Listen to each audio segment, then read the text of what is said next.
Tech Talk with Matthew Dickerson. Matthew Dickerson. Tech Talk. Sit back and relax. It's time to talk technology. Hello, all technologists in the larval state. It's time to bust out of your virtual chrysalis and become the technological butterflies that you're destined to be. And who better to coach you out from your digital cocoon than our very own master technologist, Matthew Dickerson. How's your week been, Matt? Well, James, today is a pretty exciting day. Let me go back to the 27th of March, 2021. On that day, Parkrun was canceled in Dubbo.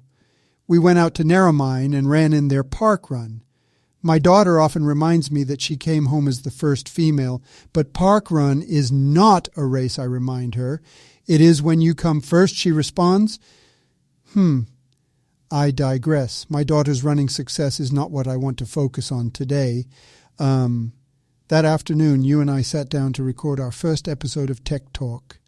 We did the same the following week. After we built up a few episodes, we released them to the world on the 5th of May with a total of 6 episodes released over the next 5 days. Since the 10th of May, we have released a new episode every Monday at 9 a.m. without fail. Jump to today, and we are recording our 100th episode. Woo-hoo!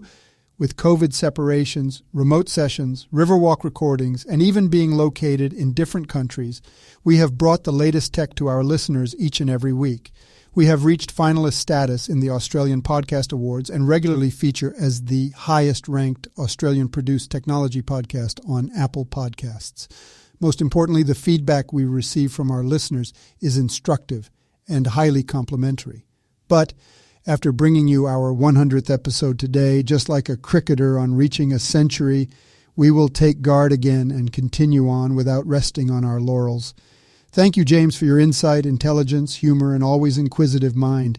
The podcast would not be a success without your invaluable input. Onward and upward with the next 100 episodes. Yippee! Well, thanks, Matt. I appreciate your sentiment, and I love coming up with a different intro for each of those episodes. That is over 900 topics we have covered in that time. Wow. I love the idea of going back and listening to some of those eerie episodes.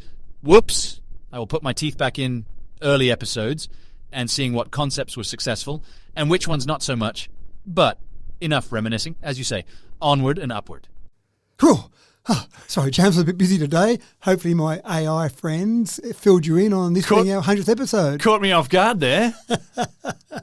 It's a bit scary, isn't it? It was, I must admit, a slightly Americanized version of Myself and Yourself. But it's not too bad, and that's a free tool. I uploaded a minute of my voice and a minute of your voice and then typed in the text from that, and there we go. So we've done 100 episodes in the flesh, but maybe the next 100 episodes we can just do in the virtual. No, we're not. We won't do that to you people out there. Well, everyone fooled. we will keep being here in the flesh, and we sit here and do it face to face, and as much as we possibly can, we'll do that. Only when we're busy with other stuff, we'll do the. No, I won't. I won't even joke about it. I think that's incredible, though, to hear your own voice with a different accent. Yeah, and if I paid more for some of the paid services, I could have really removed that Americanism out of it. So that I wanted to demonstrate what a free account could do, and that's something that literally took me a minute. It uploaded that, and then so a couple of minutes to upload some voice samples, and then I simply typed text in and said generate voice, so I could type in any text and make it sound like that person. Made me sound like I was from California. That's right. And surf's up, dude. I just all of a sudden started generating a whole lot of different memories in my head of days on in San Diego and what. I'm making it all up now. But it's quite incredible. Anyway, I'm very proud and happy that we've hit 100 episodes, as you can tell with my AI voice, but it's actually just an indication of where things are headed. It's only been 100 episodes, but already we're talking about and things. We'll get everyone questioning what's real and what's not real, and good. That's right. And you'll even see that in those couple of samples there, I threw some ums and some ahs in because that's what people do when they're talking. So if you're trying to make it sound like it's real, and even the pace that varied there slightly, that wasn't me. I wasn't doing that. The cadence of the speech, and I typed it in and just said, generate my voice, and away it went. And so it changed the volume, it changed the pitch and the intensity. It got a few things a little bit wrong there, and maybe you would have put some more stress on different words than that did, but it still sounded like someone sitting there having a conversation. It was weird. And all of a sudden I started picturing your face as something completely different to who you were. Your voice wasn't yours, but it was yours. And I just played with my head. Yeah, it's very freaky. Now, don't do this at home, folks. Don't pretend to be someone and put words in someone else's mouth. That's not what it's designed for. I'm not sure what it's designed for, actually, because that sounds like what you'd want to do. Used for evil. That's right. A phone call or publishing something on the net and said, look what this friend of mine said about someone else. You could cause all sorts of trouble, but don't do that, okay? Yeah. Just use it to play with and have fun with. You do have to click on something when you first go into the account to say that I have permission to generate this person's voice. They gave me permission, so I didn't actually ask you for that beforehand, James, sorry, but I just thought it'd be nice to hear your voice as part of the initial podcast. So it is really scary, but also absolutely amazing. Yes, absolutely amazing. I'm dumbfounded. Let's get on with the show, though. Enough dilly-dallying. We'll get rolling into our first story. Now, make hay while the sun shines, folks, but we all know that the winter is coming, and the question is, are you ready for it? What sort of heating system do you have at your place? Now, my favourite sort of heating is the stuff piped through your floor, that toasty warmth that starts at your toes and soaks through your feet all the way up to your face. But if you can't have in-floor heating, there's got to be a new product that just might warm your cockles all the same, and it's heated wallpaper, ladies and gents. Matt, what are your thoughts about this newfangled infrared wallpaper? We talk about some crazy concepts, don't we? This is amazing. Where did you come up with this one from, James? Infrared wallpaper? Seriously? It's a radiator any day, I'm sure. Yeah. Now, do you like the in-floor heating that's the slab heating, or do you like the in-floor heating where it's got ducting underneath? They've got the vents. Right, so you prefer the vents over No. It's the slab heating. Right. Wherever you step, that floor feels nice and toasty warm. Right. There's no such thing as cold tiles. No, that's right. I'm with you. So that's what we've got here in this house is slab heating, and I'm with you. That's why I'm going to be hanging out at your place a whole lot more than... That's right. James, you got a home to go to? No, I'm just hanging around for the night. Just in my bare feet. But what I do like about slab heating is that it feels like it's actually quite healthy. When you've got air blowing from somewhere, it's obviously picking up from somewhere and blowing it in there. And so you wonder about where that air is being brought from and how it's circulating that air around. And then you've got a hot spot in the room where the air is coming in, for example, on that duct where it's blowing in through.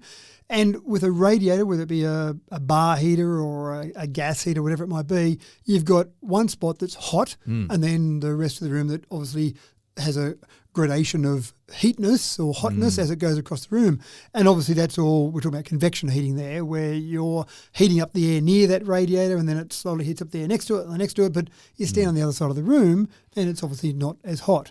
Yeah, the big temperature differential across the room. That's right. The other risk is, and this is me putting my hand up to show what a bad parent I am, our son, who grew up in our house with slab heating, didn't know what a bar heater looked like. And we were visiting a friend one day and our son was crawling around on the ground, as he did at the age that he was, and just saw something glowing red and thought that'd be a nice thing to put my hand on to lift myself up.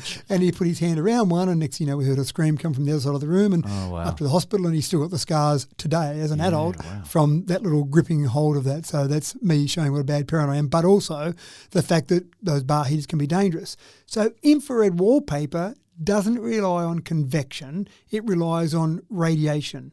And radiation heating heats up objects. Luckily, we just happen to be objects, so it heats up us as we walk around. Now, one of the things that's interesting about this is that I did a little bit of research and tried to find out exactly how much it would cost you to heat your home, for example, with convection heating, whether it be a bar heater or some other type of heating of the air versus radiation. And it seemed to be that the pricing wasn't dramatically different. And this was based out of a story from the UK, and electricity prices are quite high in the UK. So it seemed like if you had gas coming into your home, it was probably about the same price as this type of heating, except when you heat up the air in a room, it's very hard to contain it to one room. So you close the door on the lounge room because you want to sit down in the lounge room and watch a movie, but it's got a gap under the door, and so some of that heat leaks out, so you have to keep pumping heat in. One of the great things about wallpaper heating is you just turn on the room that you're in and it heats up, as I said before, the objects in the room. Yeah, right. So it actually can be cheaper for you because you're not trying to heat up lots of bits of the house by default with the air circulating through the whole house. So that seemed pretty good. Installation-wise, it wasn't too bad either. And I got some examples of a 3-bedroom home out of the UK. And if you were to put in a normal heat pump, which seems like what most people are doing at the moment, is going for heat pumps, that's about £8,000 to do a 3-bedroom home with a heat pump. To do infrared wallpaper would cost you about £4,000. So a bit cheaper to install, theoretically a bit cheaper to run. Just make sure your kids don't go and, I don't know, get a knife and scratch the wallpaper off. Hopefully they don't do that. That's not going to be a good thing. And it doesn't seem like you've got to go and install some big 3-phase power system. It seems like it's not too bad in terms of the power that it needs to run overall. Sorry, now your reference to pounds here, is it only available in the UK at this stage? There are companies at the moment in the UK who are actually out there installing it. They've done some trials. They're doing some trials in some social housing and some housing groups in the UK, in Wales in particular.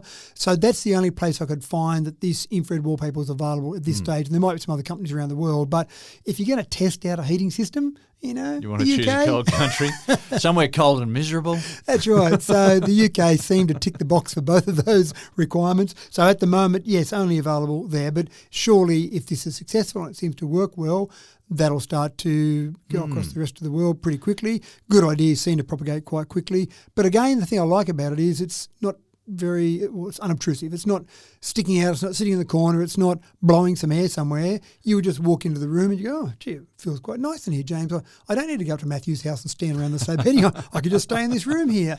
And but you've still got to decide whether you're going to go with the floral print or the stripes or whatever. Or the ones the 70s blobs. Well, I used to like the ones that my dad was a builder and he used to do a lot of work for Chinese restaurants. And the ones that had the fur, the ones that were lifted about a millimetre or so off. So it's kind of like a fur that you'd rub your hand over. Like a velour type, yeah. Something like that. So I remember that sort of wallpaper being in. And as a kid, I'd go along and help Dad. I don't know if I actually helped or hindered, but used to go along with Dad while he was doing building work. And I'd always like just rubbing my hand on that lovely soft feel of wallpaper. It was too good to be wallpaper. It was too nice. So it's certainly one of the big decisions about the pattern on there, but I just love the idea that it actually is built in. And from a retrofitting perspective, not too bad. There's some things like slab heating. It's quite difficult to go and retrofit your home with slab heating, but to retrofit your home with wallpaper, that's not too bad. You can go and put some wallpaper up pretty easily. So not a bad concept. Let's see how that goes.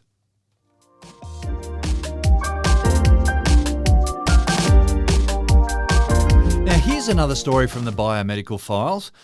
We all hopefully acknowledge that thirstiness is not the best indicator of dehydration. And during a heavy workout, dehydration can come on fast. If you're like me, you're probably going to forget to take a drink until you really need it. And you probably forgot to bring your water bottle anyway.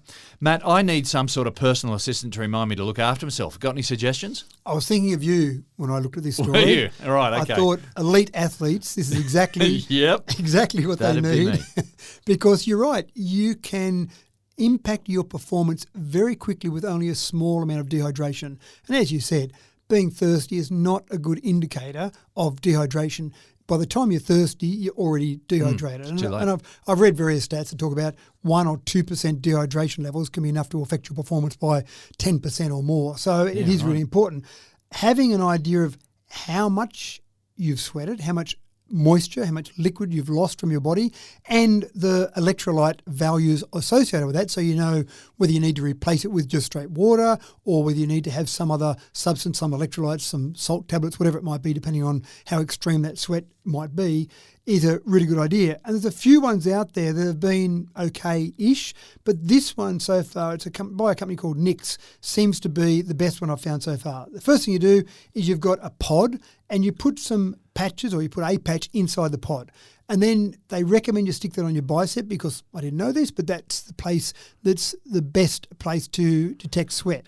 So now, your guns shoot out the sweat apparently, like that's nothing right. else. Yeah, that's right. Gotcha. That's your guns. I'm not sure about my guns in inverted commas there.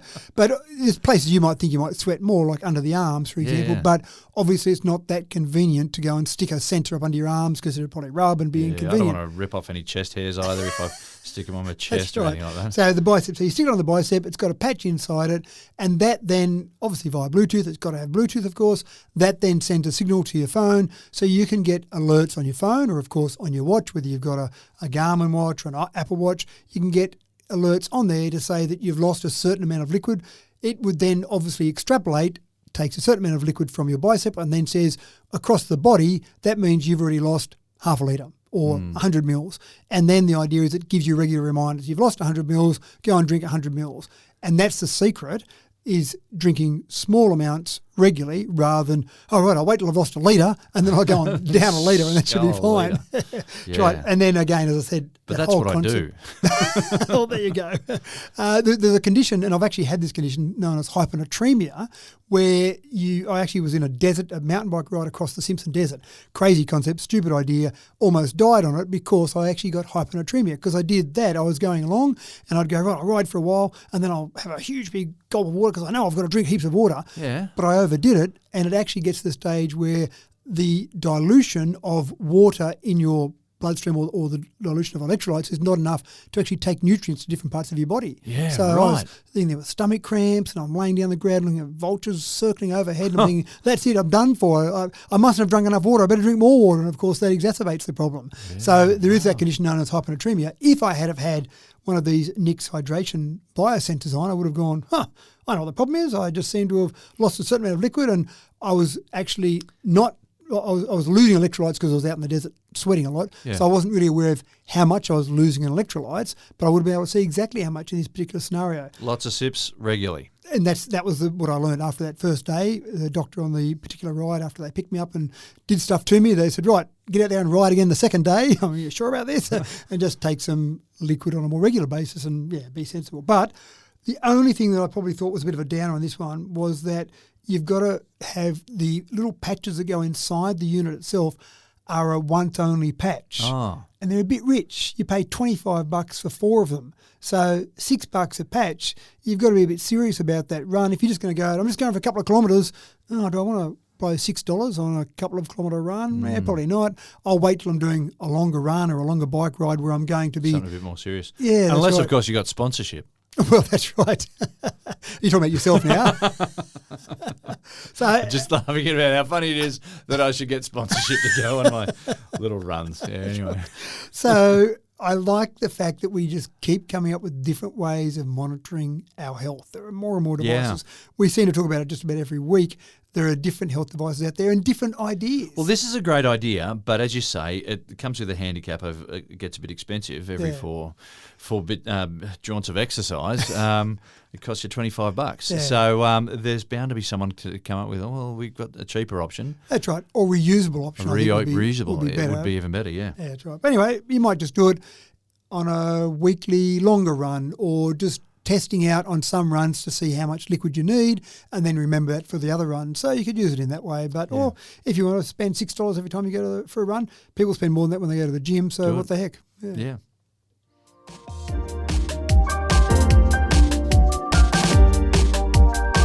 Now here's another story to help chase the paranoid among us back under the bed covers. Lock the doors and draw the blinds, folks. The 21st century is out to get us. Now, have you heard of cloned car number plates? It's not a new thing, but it was much harder for the bad guys to pull off in a world without 3D printers. Of course, now in 2023, where 3D printers are a dime a dozen, printing someone else's number plate is just a minor challenge. Matt, tell me gently, which jewellery store heist am I about to be pinned for as the getaway car? Well, it's somewhat ironic that number plates used to be made in prisons. They're not anymore, but for a long time that was one of the good jobs that the prisoners had. And so you can imagine them going, hold on, if I just whack up a couple of extra spares of this one, that's right. that should be right. But thieves have gotten a little bit more sophisticated than that. They're actually looking out there for a particular car that they're going to steal. Then they go and find another car that's the same car, a red Model Y Tesla. Oh, I can see those number plates out there. I'll just go and 3D print those same number plates. And as you will remember, we don't have registration stickers on our cars anymore. The old days in fact, the old days, you used to have to soak it in water and then just slide it onto the windscreen. And then we went to stickers and that all kind of moved forward. But now we don't have that. And the police, and this is New South Wales in particular, the police have got some sophisticated cameras. As they drive around, they'll see a number plate scan as they drive past, and they can scan those very quickly. And it comes up and says, yes, that's the right colour car, the right model car, and the number plate's there, and everything's okay. No outstanding speeding fines. The car's registered, everything's okay. But it doesn't guarantee that it's on the correct car. And that's exactly what thieves are doing. They're taking a number plate off a similar car, one that won't be picked up by the police if they see that number plate and car combination, but that car can then go and do whatever it wants. Speeding fines, who cares? It's going to be sent to the real owner of that car. Use it in a ram raid. They're going to go and knock on someone's door and say, sorry, sir, you've just been involved in a ram raid. Well, I was actually sitting here watching a movie. Sorry, here's the CCTV. Look at that. That's your car with your number plate. And the person's going, oh, it looks like you're right. Take me in, sir. And that's what's been happening. People have had knocks on the door, and one particular woman had $5,000 in speeding fines. And again, how do you prove it wasn't you? Show me the picture. Oh, well, yeah, I know that's my car and my number plate, but it wasn't me. Sure thing, madam. Everyone says that, so that's a bit of a problem. Queensland have actually taken a slightly different approach to this, where they're actually printing little 10-cent piece sized Queensland logos on the number plate that can only be seen at certain angles. Now, it just means it's a bit harder for someone to clone that number plate. Use your 3D printer, print a number plate. Oh, but those little hologram type devices, they're a bit harder to actually print on there. And they're probably relying on the fact that it's too late once people go and say, let's have a look at that number plate from a different angle. But again, if someone else can produce it, obviously if the Queensland government can produce it, then someone else can produce it at some stage. So what next? How do we go next? I mean, you're not going to check. If you see a number plate in a car that looks right, you're not going to pull a car driver over and say, let me check the VIN on your car against your rego to make sure it all matches up. So I don't know what the solution is. And in fact, the authorities have said exactly that. We don't know what to do about it. Just don't put photos online of your car. Don't put photos online of your car. And that's good advice, but there's nothing stopping people just driving around the streets. I know we're going to steal a certain car for some jobs we're going to do. I just go and drive the streets until I find that same car. Oh, there's a number plate. Because you've got to display the number plates. You can't hide your number plate, because then you're in breach of the law to do that, and then obviously you might be trying to avoid speeding fines yourself. So it's a tricky one, isn't it? It's a terrible one. Yeah, so keep in mind that if you see someone knock on your door, or the police are knocking on your door because of that, normally I'd go to my kids and say, okay, who had the car out that night?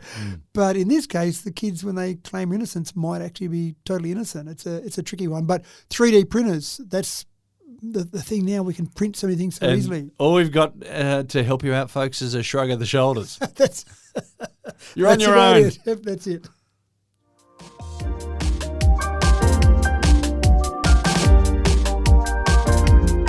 Now, I'll confess to you, listeners, that I can be a bit clumsy in typing on a touchscreen. There's something about the feel of an actual button that I swear enhances my experience with messaging. I don't know about you. What can I say? I just like buttons.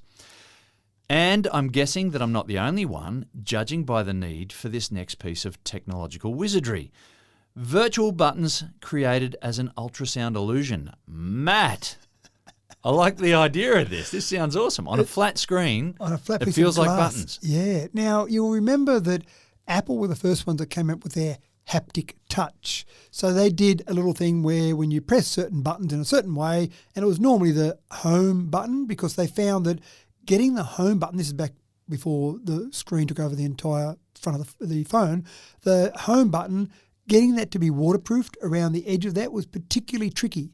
So Apple's solution was, well, let's not make it a button. Let's just make it an area that you press on, but it felt a bit discombobulating to actually press but not have anything go in. So they put a vibration in, so when you pressed on that, the phone vibrated. And that's called haptic buttons. Haptic touch. Yeah, haptic touch. Right, okay. So, I've learned something new. There we go. So that was cool. But again, we're now talking about going forward because, let's face it, you don't have a home button on a modern phone now, a modern smartphone. You have all glass. And there's other things that you might have as all glass as well. You might turn up to a government office block, and you need to choose on the menu which person you want to see or whatever it might be, and you've got buttons on a screen to touch. But did I press that button? Nothing's happened. I'm waiting there. Maybe I didn't press it. Do I press it harder? What happens? And that's exactly, you said, the problem that people have. They want to feel a button pressing. They want to hear a click. Yeah. They want to know that they've actually pressed that button. On a mouse, you've got a bit of a click noise when you click on something on screen. So that's exactly where researchers, and this is over in the Netherlands, they've got this research where they've actually been putting an ultrasonic wave across the actual glass, so your finger actually reacts to that ultrasonic wave. The reason we know that we've touched something is that when we press our finger on something, and I'm doing it here now, which is of no use to listeners whatsoever. I can see, folks. I'll vouch for it. That's good. When you press on that, it actually stretches your finger. So there's nerve endings in your finger, obviously. I remember a friend of mine from uni, one of his experiments that he had to do as part of his medical course, or he wasn't doing medicine, but the medical-related course he's doing, was to actually get needles. He wasn't getting lots of people lining up to volunteer, but he'd get fine point needles and move them further and further apart until you could pick up that there were two needles to demonstrate that there were more nerve endings in certain parts of the body. So fascinating little experiment. Yeah.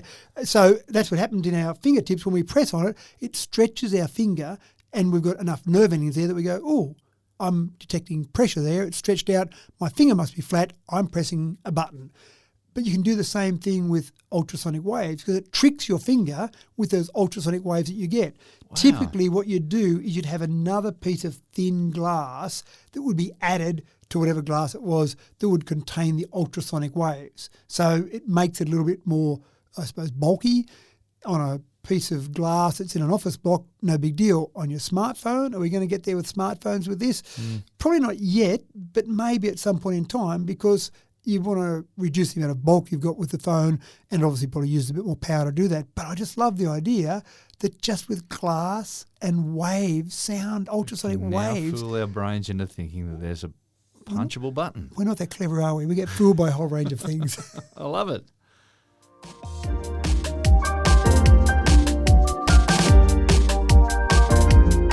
Now, I'm going to go out on a limb here and suggest that the mercury content in food and water is not something that features prominently on your worry list.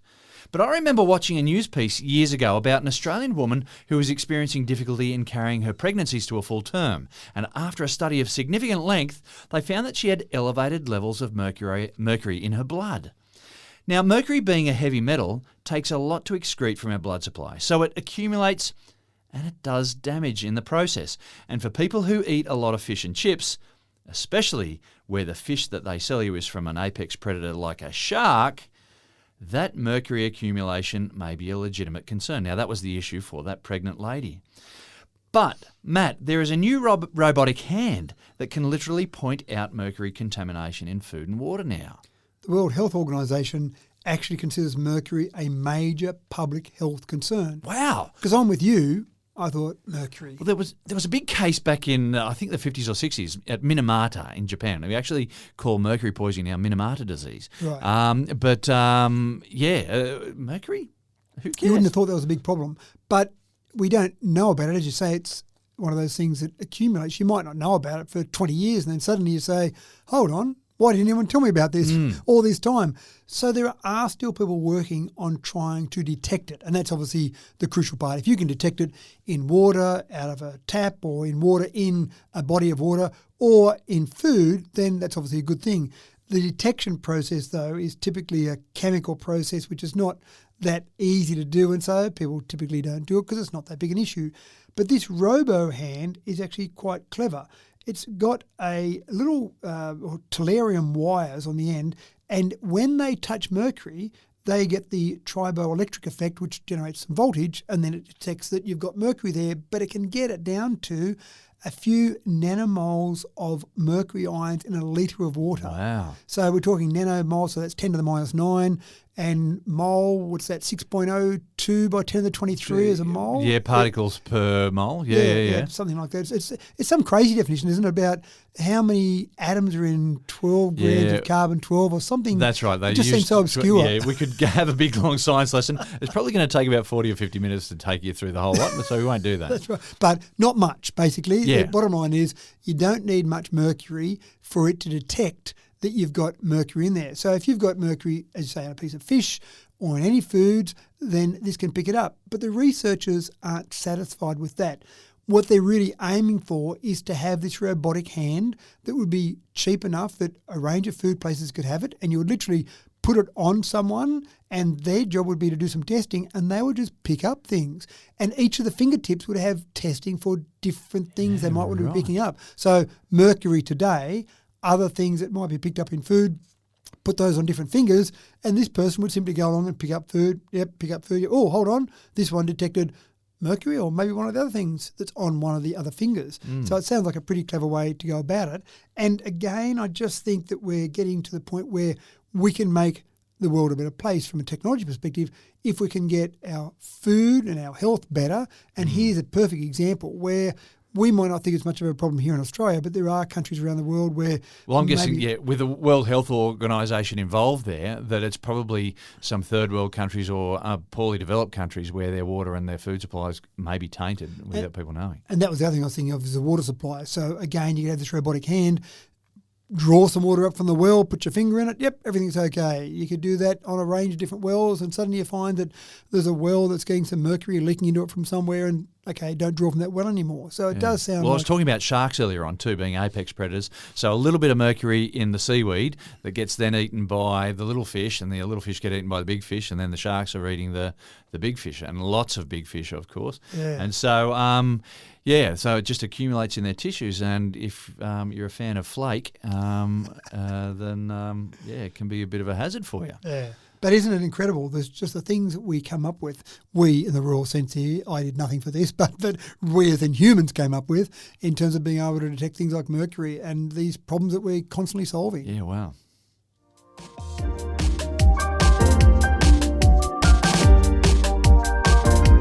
Now, an invisible car, a jet or a boat is the sort of fictitious stuff straight out of a James Bond film. But for technologists and engineers, it represents a pretty cool challenge, and there have been a couple of reasonable efforts at simulating invisibility in recent years. So don't be surprised when we tell you that now the plans are underway for an invisible super yacht, all 88 metres of it. Matt, is this how the rich show off now, or is it just by not having anything to actually show off? Or could this be just a modern-day version of the Emperor's New Clothes?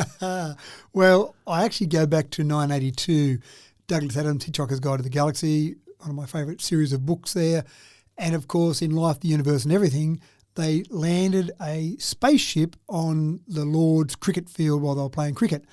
And, of course, they're sitting there going, well, why can't it be seen? And they said, we've put a SEP field, S-E-P field around it, which referred to in the book someone else's problem. And, and the idea is that it's someone's natural predisposition not to see anything that they don't want to see. So you just put something there that people don't want to see and they'll look the other way. So it sounds like a great idea. They're being a bit cleverer than that, though, with this yacht. They're not putting someone else's problem field around it. They're using mirrors or mirrored glass, actually, to reflect what's around them. And you think, well, how's that going to make it invisible? Now, if it was a car, it's a bit harder because you're reflecting back people and buildings and all sorts of different things. There's a lot more topography to worry about. Yeah, that's right. But on the ocean, if you look out across the ocean, you see ocean until you see sky. So there's not a lot of variety in what you see. Put a mirror out there somewhere and get the angles right on that, and you look out across there and you'll see ocean, and there's just a bit of a funny little haze there maybe. It looks a little bit different, but anyway, I see ocean and then a bit of sky because it's reflecting the ocean and the sky there. So I think you're right. I think it is a way for people to show off how rich they are. Look at my yacht. You can't see it. Aha! I'm just thinking about the trouble when a cyclone blows into the bay and the boat breaks its moorings and drifts out. Where is it? Sets adrift. What do you do then? So it sounds... You're right for being so rich. That's right. It sounds quite clever using mirrored glass. It's actually run by hydrogen and solar energy from some secret solar wings that it has that fold out there. And in the pictures I saw of it, it's actually got quite large sides, and obviously they're the mirrored sides there because all the other things inside the boat, they would be normal-ish, and so you can't see those because you've got these big mirrored sides on the side to keep everything hidden away. I don't know about this part, it talks about it being 3D printed. Now, I don't know if that's a bit like Bluetooth. You just say it's 3D printed to make it sound trendy. It's a pretty big 3D printer that's going to print an 88-metre yacht. So I'm not sure how much of it's 3D printed, how the components are 3D printed. I don't know 3D printers that print mirrored glass as well. So it might just be part of the marketing hype to say that it's 3D printed. But the rest of it sounds pretty nice. It sounds like a pretty over-the-top boat. It's got a Zen garden. It's got a 15-metre exclusive suite for the owner with a private terrace and floor-to-ceiling glass doors. It all sounds very cool, but the thing that I was most impressed about it was the fact that it's claiming invisibility. And it's not claiming invisibility like some American planes that claim to be invisible to radar. Yeah. This is claimed to be visible to the naked eye.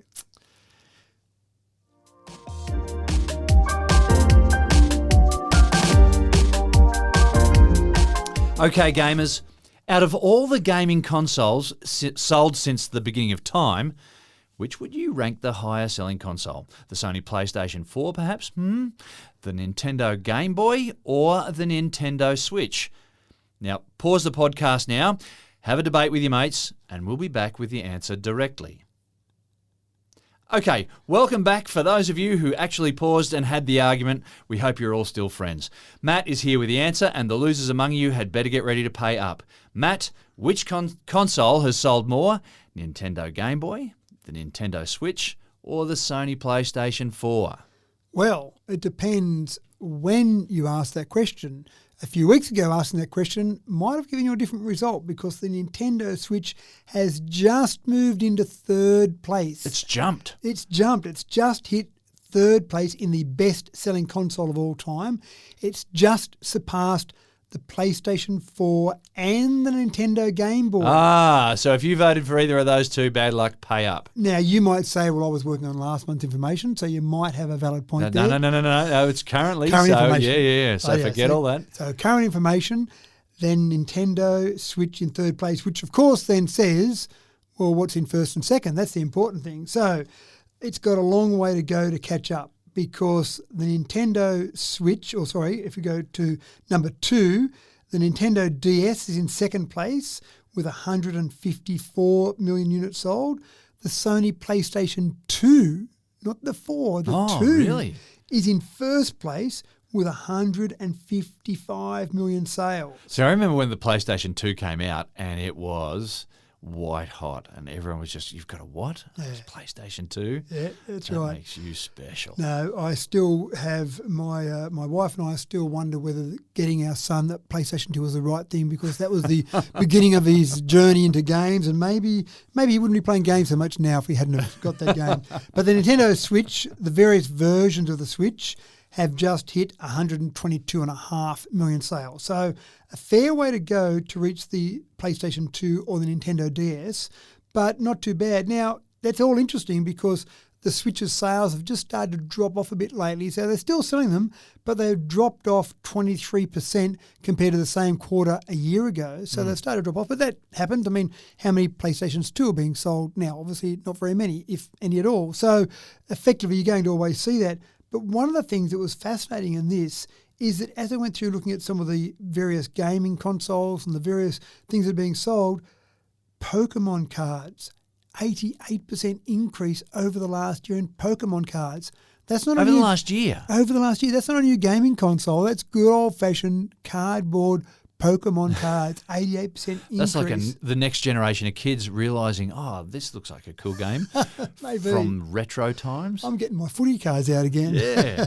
So interesting, but gaming consoles are still being sold, but I see a lot more now for computers and online gaming where you don't necessarily need the gaming console. Are the graphics good enough in some of those? Well, graphics cards are getting pretty good in computers now, so maybe you won't see this change a lot over the next decade because you've really got to have something. They've got to come up with something new to really rejuvenate that whole market, because so much gaming is now done online.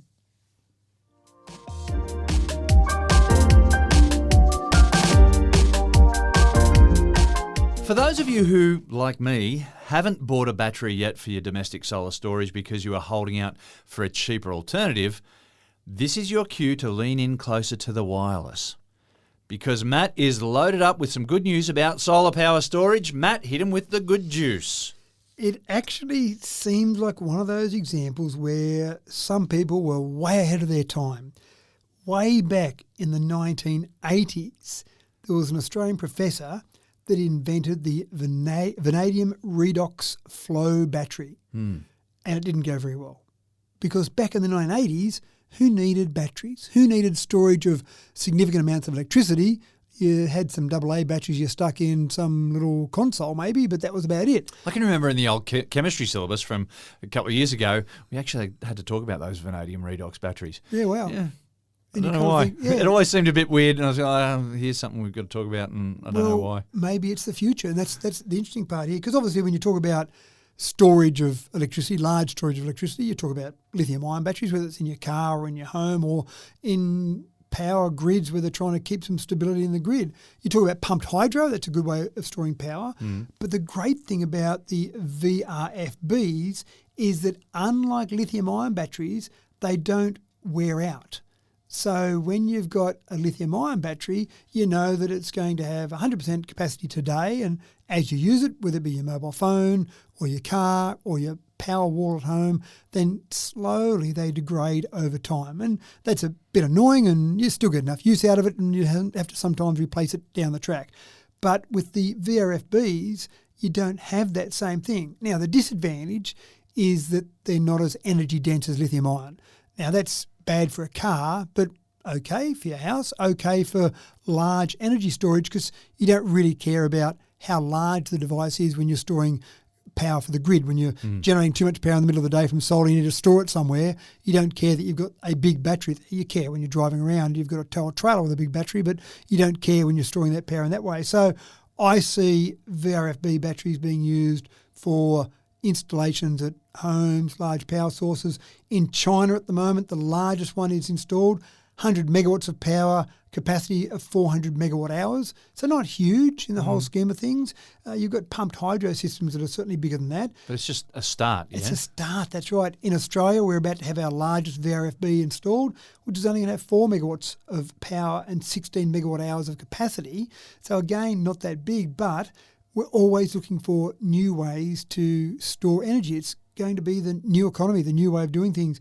The most disappointing part, of course, is that the patent that the University of New South Wales had back in 1986 obviously is not able to be commercialised now, because it's that many years after the patent that people can actually use the information from the patent without having to pay a patent fee to the UNSW. So back in the 80s would have been the time for this to be commercialised and taken advantage of. But again, back in the 80s, we were just burning coal. It was going out of fashion. Well, it was going out of fashion. But yeah, it's certainly a different scenario. But we'll see more of these. Norway recently commissioned a VRFB battery. And so I think we'll see more and more of these things happening, and this particular battery. But this is only today. We'll see a lot of new things happening in this whole space. This is just one of those new things happening.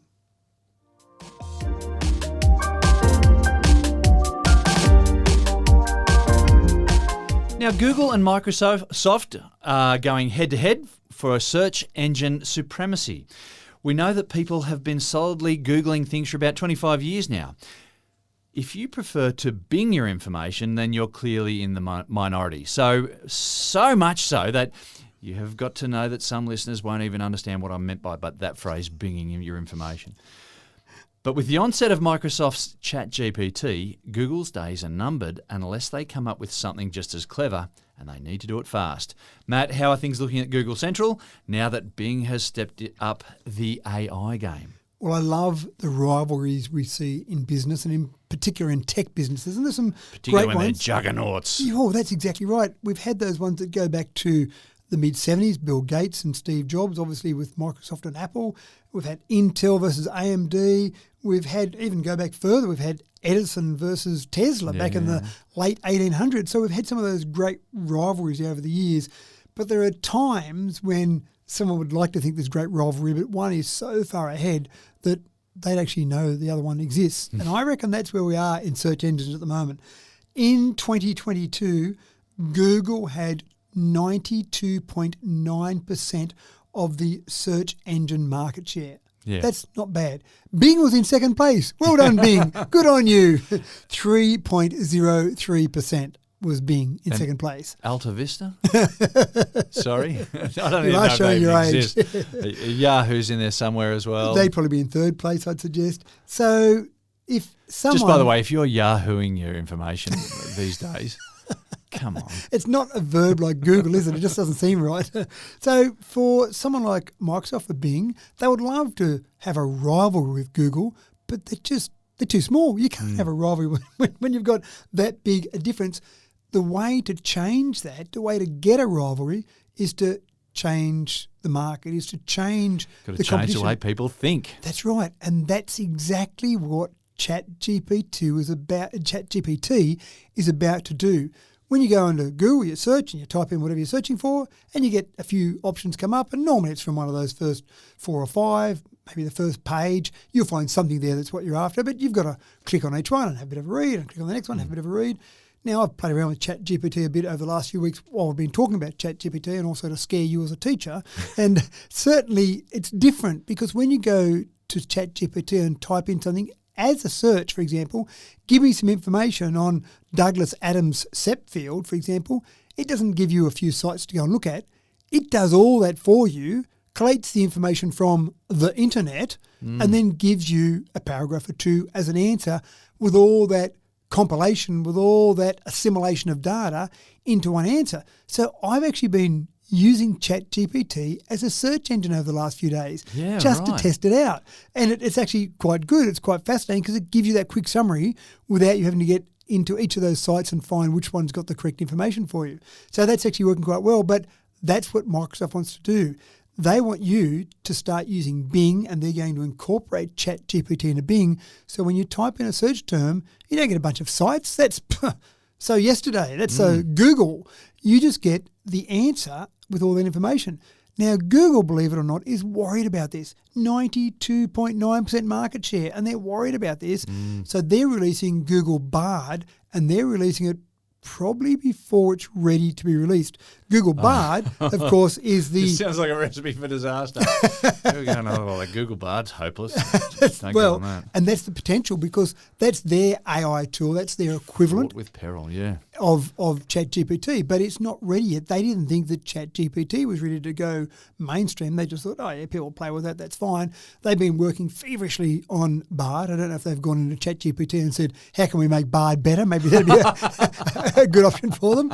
But they've been working away, so they're about to launch Google with Bard built in, so you'll be able to go and do the same thing as ChatGPT. Now, the great thing about all these rivalries, those rivalries I mentioned before, and any other rivalry you can think of, whether it be Energizer versus Duracell or PlayStation we talked about before versus Xbox, the consumer, we are the ultimate winners. So whether it ends up being Microsoft Bing with ChatGPT built in, or Google Bard, or Google with Bard built in, whatever the winner is, I know that our searching process is going to be made easier by all of this. Yeah. And I'm just fascinated. I think the answers we're getting out of ChatGPT already are unbelievable, and we keep being reminded Microsoft only invested US $10 billion because they didn't want to throw too much money at it, and it's only in its experimental stages at this stage. So where are we headed with all this? It's actually quite fascinating. Well, they're going to have to work quickly, I reckon, and because ChatGPT just could take over everything. Yeah, that's right. So that's how you knock someone down that's got a 92.9% market share. You change the game. Change the game. If you're beating me at game A, let's go and play game B. And just like that, we are done for another week here at Tech Talk with Matthew Dickerson and our 100th episode. Yay! We hope you've picked up something, maybe a couple of things that might make you sound a bit cleverer in the lunchroom this week. Well and that was, just for reference, that was the real James doing that yay. That wasn't the AI version of James. Stay tuned for the AI version. Well done, Matt. Thanks for another cracking Tech Talk. I'm off to Google my number plate and see how many crimes I've already been linked to. or perhaps I'll just jump ship and Bing it instead. Check out what ChatGPT can come up with.